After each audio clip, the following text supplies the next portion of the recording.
Good morning everyone. Magandang umaga po sa ating lahat. We are now on lesson 8 part 3 exponents.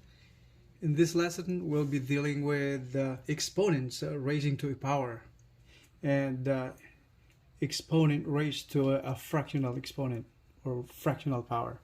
And we'll be solving problems involving exponents. Now let's dive into our lesson. So we have exponents raised to a power. We have some examples over here. 3 cubed raised to the second power, 2 squared times raised to a negative 3 power, negative 3, and x negative 4 raised to a 0 power, and we have 2x squared divided by 5 raised to the third power, all raised to the fifth power, and 2x squared y cubed raised to the third power. So these are all exponential expression, exponents raised to a power. And now let's discuss each one of them. And here, 3 cubed raised to the second power, 3 cubed raised to the second power. So right here. So that means 3 cubed times 3 cubed. This exponent raised to a power. The exponent raised to a power. The rule here is you have to multiply the powers. So that means it's 3 times 2. That's the power. And 3 cubed raised to second power. That means 3 cubed multiplied by itself twice. So 3 cubed times 3 cubed. So copy the base. Base is 3. And add exponent. 3 plus 3 is 6. So that's 3 plus 3 equals 3 to the 6th power. In the second example, 2 squared raised to a negative 3 power. That's why whenever you see a negative 3 power, all you have to do is get the reciprocal. So the reciprocal of 2 squared is 1 over 2 squared. So 1 over 2 squared, and raise that to a positive power. That's what it means. So that's equal to 1 over 2 squared times raised to a third power. That means 2 squared times 2 squared times 2 squared. That means 1 divided by copy the base. 2 is the base, and all you have to do is add the exponent. 2, 4, 6. Right? Or simply the rule is you have to multiply this exponent right together. So 2 times 3 is 6. Or you expand on the expanded form, all you have to do is add it. Same way. And we have the third example, x raised to negative 4 raised to 0 power. So whenever you see a 0 power, anything raised to 0 will be 1, right? So this is x to the negative 4 times 0. That's what it is. That's what it means by that. So 3 times 4, negative 4 times 0 is equal to x. Negative 4 times 0, it's x to the 0 power. Anything raised to 0 power is equal to 1. We have another example right here. 2x squared divided by 5 cubed, all raised to the 5th power. Once again, all we have to do is multiply the exponent, right? And since we have the denominator over here, all we have to do, the denominator will be multiplied. The power of the denominator will be multiplied by 5 the same way. And since this one has coefficient, that means you have to multiply this to, you have to raise this to base 2 raised to the 5th power. So let's do it. So 2 raised to 5 power, 2 raised to the 5th power, then x, 2 times 5 raised to 10, all divided by 5, 5 is the base, and 3 times 5 is raised to the 15. Now we have the last one right here. It's enclosed in parentheses all the contents of this term. 2x squared y cubed all raised to the third power. So once again, since you have coefficient right here, that's a coefficient of 2 raised to the third power, and then x squared raised to the third power, so that is 2 times 3 is 6, y cubed to the third power, so 3 times 3 is 9. So that's the answer. So now we're on fractional exponents. Now in fractional exponents, we are dealing with the exponents which are represented in fractions. Like the first one, x to the 2/3, that means a fractional exponent. Same thing over here, 4 to the 3/2, 2x raised to the 2/7 power, x raised to 1/2, y cubed all raised to the 1/5 power, x squared over y cubed raised to the 2/5 power. So in the first example, that's x to the 2/3 means this is what we call the power. The numerator is called the power, and then the denominator is called the root or index, called index. In simplifying fractional exponent, that means x to the 2/3 power is written as x. Since the numerator is the power, so that's the power of x, and the numerator is root, or we call index, is written as the cube root. And in example number 2, so 4 to the 3/2 is written as, the bottom again is the root or index, that means the square root of 4 raised to the third power. And that's simplified as 4 times 4 times 4. So 4 times 4, 16 times 4 is 64. If you notice, 64 is perfect square, right? Since square root of 64, what is 64? If you factor that out, so 8 times 8 is 64, right? So 8 times 8 is 64, so that's a perfect square. So the square root of 64 is 8. So that's the answer. So how about the third example over here? So that is 2x to the 2/7 power. That is the root is 7, so that's square root again to the 7th power of 2x,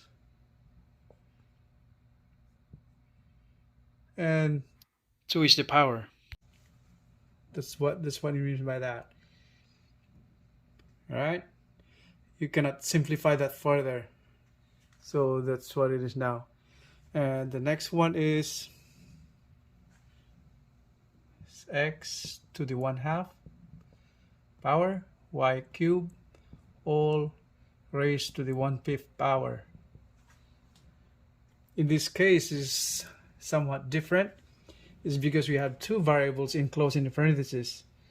So that means 1/5 power is the 5th root of this one right here inside the parentheses. And the last one we have x squared divided by y cubed all raised to the 2/5 power. So once again, the index is 5. So all you have to do is the 5th root of x squared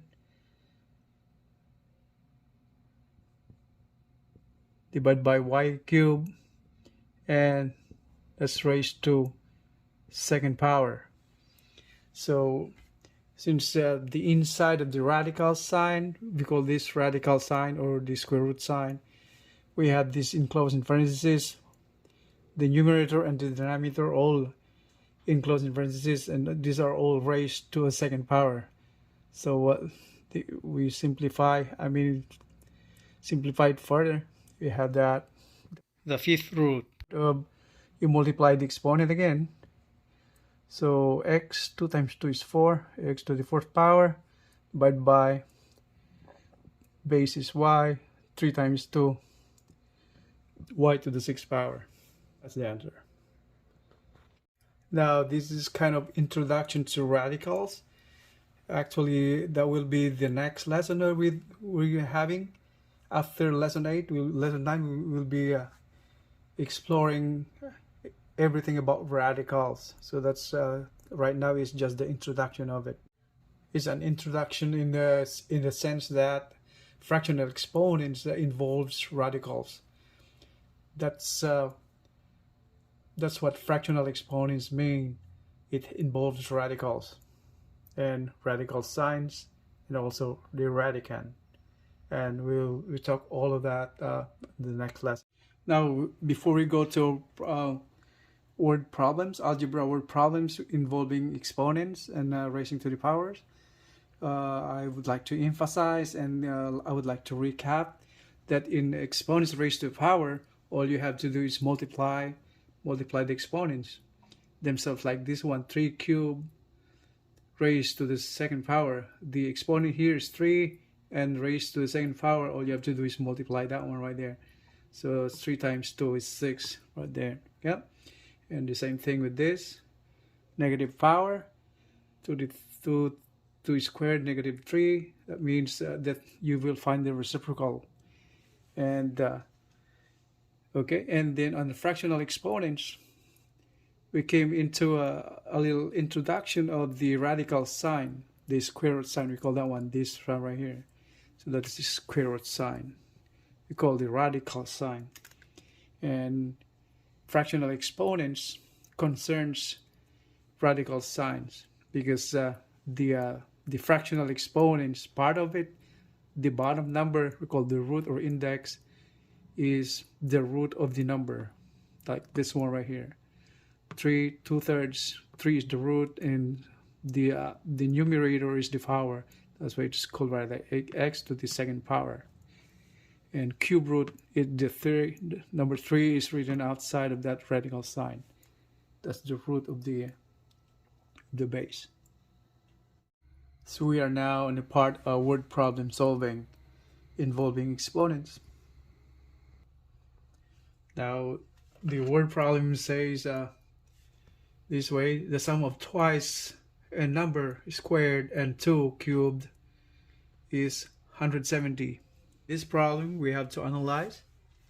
There are some words right there which indicate signals of the operation, or it signals the unknown or variables involved, like this one right here, and it involves also the mathematical operation. Those are signal words that you have to find out. So what are those signal words that we have to find it out? Like this one, the sum. When it says the sum, that means addition, right? And then what are you summing up? So there should be at least two numbers right here, or anything, right? The sum of twice a number. So one of that is you're summing up this one right here, twice a number, squared. So that's squared. That means the number is squared. And where's the other one? That's the one. The other one is 2 cubed. Okay, so those are, you're summing this up, these two right here. And is a signal word. What does it mean by is? Is, is, that signals an equal sign, right? And so 170, it says is 170, so that comprises the whole equation. All right, so the sum of twice a number squared. So how do we write that?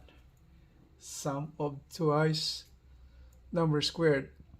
So twice the number squared, let x be the number,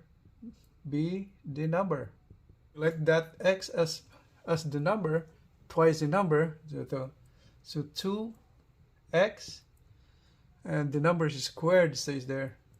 And since the sum, we're dealing with what mathematical operation, Addition, right? And what's the other number to be added? 2. 2 cubed says 2 cubed. So that means 2 raised to the third power. And is denoting equal sign, 170. So that's the whole equation. So to find the equation it's how we just did. That's how to find the equation.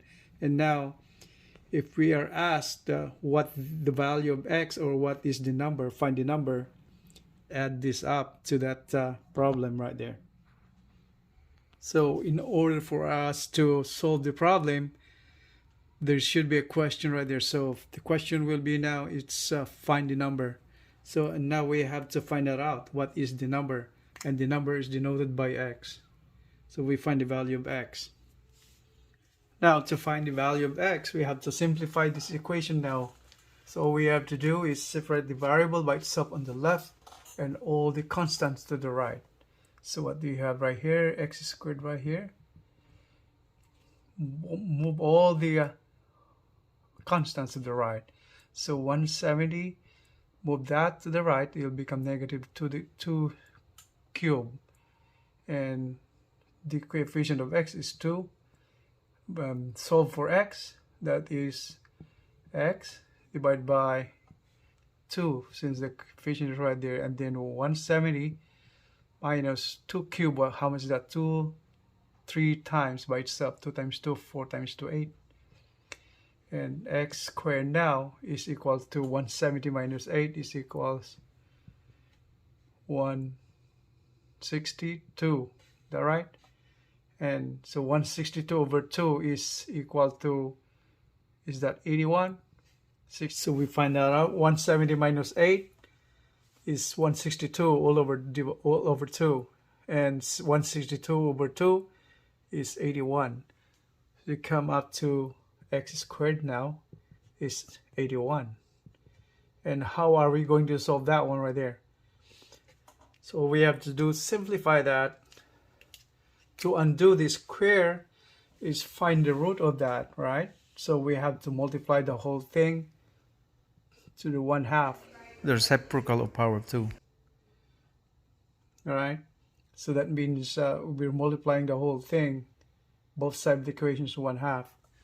So in doing that, all we have to do, we eliminate number 2 right there, because 2 times 1/2 is 1 over 1. So that this cancels, right? So that's x, and we have now 1/2. So 81 raised to 1/2. What we have just learned, we have the fractional exponent right there. What does it mean by fractional exponent? The bottom one, because that's the root, right? So that's written as square root of 81. So x is what's the square root of 81. 81 is perfect square. Think of a number multiplied by itself, we'll gain 81. So what's that? 9. So 9 is the answer. Now we have a word problem number 2 over here. It runs this way. The difference between a number cubed and 4 squared is 109. Now we have a question right here. Find the number. So this sentence comprised of some signal words which indicate mathematical operation, and those unknown or variables and some constants revealed in this sentence, problem sentence. Now we start to analyze.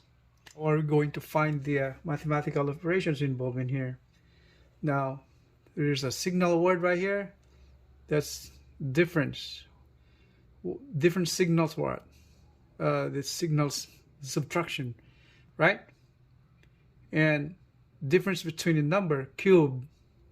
So number cube, that's a variable. And it's 4 squared. That's 4 squared. That's another number, and the result will be 109. And is signals equal sign. Now we have to find the number. So let x be the number again. So let x be the number. So the difference between a number cube, so a number, it's cube, so that means x cube, right? Difference. and 4 squared. That means 4 squared is represents equal sign 109. That's very simple, right? Now, what we have to do is simplify. So we have to find the value of x cubed, right? Now, so let's isolate the variable again. Move all the constants to the right. Leave just the variable x cubed to the left. So x cubed, that's 109. This minus, you put to the other side, become plus. That's 4 squared. What's 109? 4 squared is 4 times 4, that's 16. And 109 plus 16, how much is that? 125. Right? So that's x cubed. So 109 plus 16 is 125. So just bring that as equal to x cubed. Now, how are you going to solve this problem? Once again, to undo the exponent, all you have to do is multiply by the inverse of it. Right? The inverse of 3 is 1/3. Right? That's all we need to do. So if you do the inverse of it, multiply the whole thing by the inverse of the exponent 3. So the exponent 1/3. Right? So that means I put the bracket all the way right there. It's the same way as putting bracket over here and multiply with 1/3. Multiplying the exponent by its reciprocal. So simplify it further. So we have now x 3 times 1/3, right? 3 times 1/3 is equals to 125 to 1/3. All right, 3 and 1/3, you cancel that one right there. That's equal to 1. So x is equal to 125. And what does it mean by a fractional exponent again? 1/3. That means that's the root, the third root of 125. Cube root of 125. What does it mean by that? If you're asked cube root of a number, think of a number that multiplied by itself 3 times would result to 125. So what's the number? That's 5, right? Since if you have 5 3 times, 5 times 5 times 5, that's 5 cubed, right? 5 times 5, 25 times 5 is 125. That means it's 5 cubed. So the cube root of 125 is the to undo the exponent raised to the third. That's what it means. That's the opposite of the cube root. All right? Okay, so x is 5. So that's the answer. So once again, to undo the cube root of 125 is multiply the number, the radical, the radicand, the numbers inside. Think of a number that you have to multiply 3 times by itself will yield 125. So that is 5 right there. So because 5 cubed, 5 times 5, 25 times 5 is 125. To undo that one right there, you just put the root or the radicand right there with the cube root. So that means it's equivalent to, if you write this without the radical sign and you write it as a fractional exponent, that will become 3/3. So that's what it means by that. So that becomes, it's cancelled to 1, so there's just 5. So our answer is 5. So that ends our lesson 8, part 3, and all of the parts on lesson 8, part 1, 2, and 3. We have just done all the exponents. So the way we multiply exponents with coefficient, adding and subtracting exponential expressions, multiplication and division of exponential expressions, and we deal with exponents raised to power, and we had some negative exponent explained also. And lastly, we did some algebra word problems involving exponents. That's all for lesson 8. So next lesson will be lesson 9. We'll be dealing with radicals. All right, thank you for watching, guys. Thank you for following my lecture. If you like this video, don't forget to hit the like button, subscribe button, and share so we get everybody happy. All right, thank you very much. All of you guys have a great day. Maraming salamat po.